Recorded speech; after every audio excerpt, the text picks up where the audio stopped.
শিল্পী খেলেগা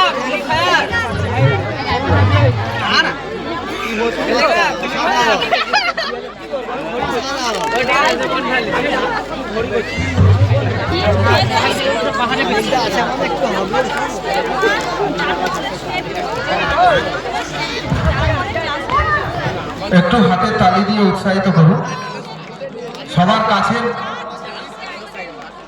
একদম ঘরের কাছে শিল্পী বলে কি হাততালি পড়বে না? মাঠে তো অনেক দর্শক রয়েছেন, একটু হাততালি দিন যাতে আরো ভালো দিদিভাই